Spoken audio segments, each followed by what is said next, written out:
Hey everyone, how's it going? Today we are beginning our sort of core modules for the semester. And in doing so, I'd like to start us thinking about that funnel of causality that we discussed just a week ago. If you recall the funnel of causality, we saw that some of the early researchers in the Michigan school were positing that there was this really wide back end of sort of core drivers of the vote. And as sort of history, the wheel of history turns, and as social groups and intergroup dynamics evolve with the economy and other sort of core foundational features of a political system, that this was one of the major sort of driving forces long before anyone is maybe even born to become a voter that are going to determine who you vote for. And so this is again like something that is taking with it the lessons of the historical, sociological kind of approach to voting. And so, in this first video of this module, I'd like to just think first of all about these group loyalties, about how they might come to have an influence on the way that we vote. And really, again, I think the key insight here from this early voting research on group loyalties is that our political affinities are transmissible through those group identities.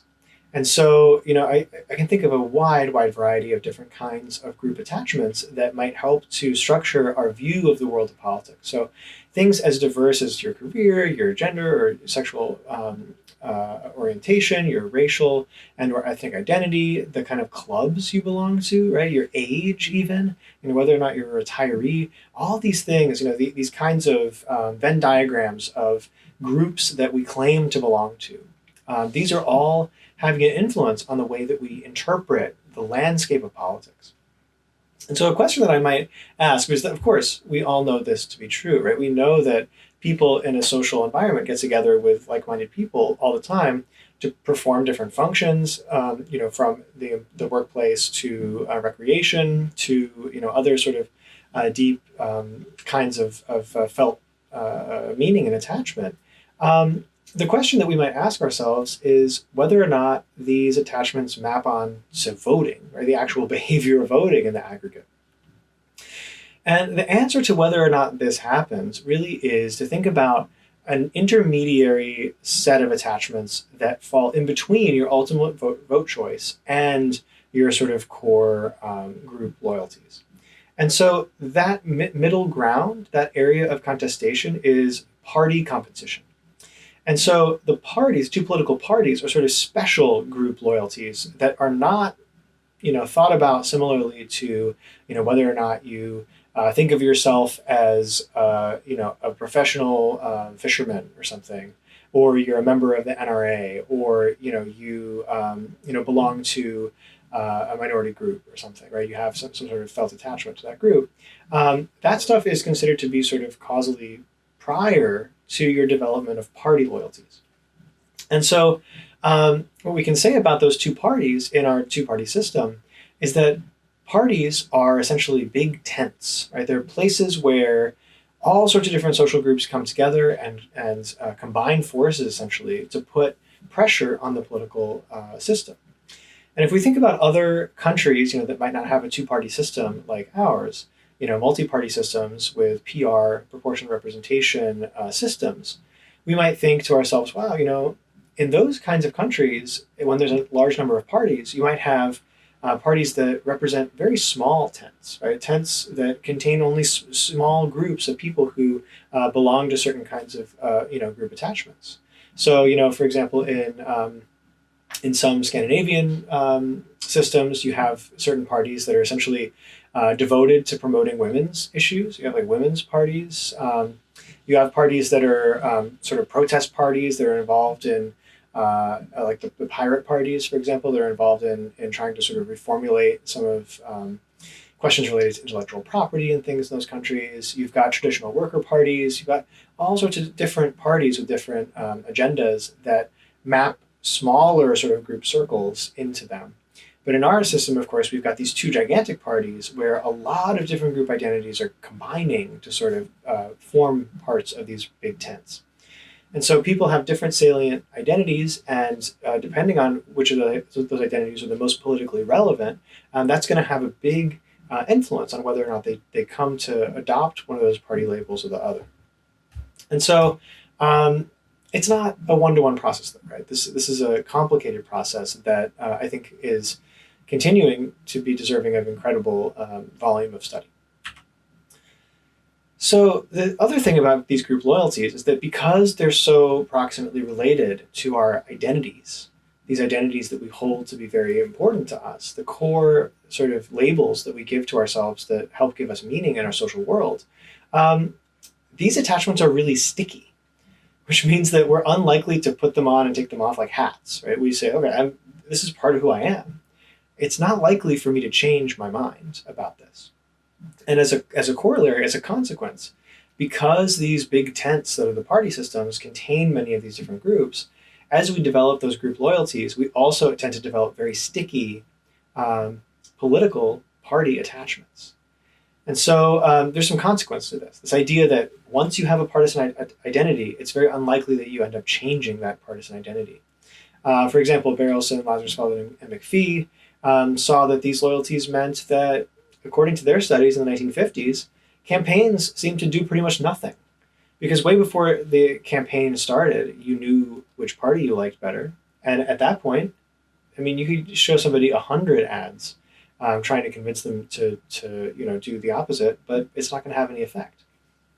There's only one potential pathway for change in some of this literature, is that maybe opinion leaders, maybe the people who are the most visible members of these groups that we care about, some of their actions could have an effect on whether or not you remain loyal to that political party that you came to see as so integral to your identity. However, right, despite the possibility that maybe sometimes opinion leaders will cause sort of mass defections from one party to the other, attachments to the party system are really, really stable. And so this is why partisanship often has the moniker the unmoved mover. Okay, it's the unmoved mover because we think about it as kind of an independent variable, or like a thing that drives other things in the voting process, not something that is itself driven by social reality. Very occasionally, we do have these kinds of realignments, which we'll learn a lot more about later in the semester, in which partisans do end up switching parties en masse, which is a really important part of our partisan history, and something that is, can't be understated as sort of part of the story of how we got to the point we are today with the two-party coalition, the two coalitions that we have in the Republicans and the Democrats. And so this is really a story, right, of pronounced moments of variability and the sort of total reshaping of a party system, combined with long periods of relative stability in which pretty much all the groups in one party are remaining static and the other groups are remaining static on the other side. I leave it up to you, and hopefully you're thinking about this in the context of 2020, to answer the question that I'm sure is lurking in the back of your mind right now, which is, are we in a period of variability right now, or are we in a period of stability? I think there are certainly some very interesting arguments to be made either way. Finally, I think another thing that's really important for us to think about today is this account by Grossman and Hopkins, right, of asymmetric politics. And this is, I think, a challenging reading, but one I want you to really take a close look at, because so far the story that I've been telling is not particularly controversial, right? I think that very few of you have been turning your head sideways and thinking, is that true? That seems really weird, right? We probably have some priors that tell us that, yeah, party loyalties are really stable. Parties certainly are made up of these kind of groups that fill in the big tents, and only occasionally can we think of examples where some of those groups kind of en masse said, no, we don't want to be Republicans anymore. Now we're Democrats. Or we don't want to be Democrats anymore. Now we're Republicans, right? But Grossman and Hopkins, I think, bring a lot of nuance to this kind of discussion, of this sociological, historical kind of school of our understanding of group loyalties in the parties. Because their book, the title is called Asymmetric Politics. And so I challenge you, we're going to talk about this in our group discussion, but I challenge you to really think about this. What is the contribution here of asymmetric politics, this set of arguments about the idea, and I'll give you a little hint here, that we can't think of these two parties as being sort of identical products, right? They're not the same thing. when we think about the big tents. Their tents are composed of slightly different fabric or material, we might say. Certainly, they attract many different groups within each party tent. However, the tents themselves, like the things that bind these groups together, might be different fundamentally. Democrats might have sort of a different style of party than Republicans, and vice versa. So I'm going to end this discussion now, just having briefly introduced some of this stuff. I leave it to you, though, to go into this reading and really try to suss out some of these differences. These videos are not intended to give you all the answers or to provide you with every piece of content for the module. Again, as I've said before, the reading is going to be for you the very most important sort of piece of this entire puzzle. So come to the next discussion with your questions, and I look forward to discussing some of these sort of key insights from this literature about group loyalties.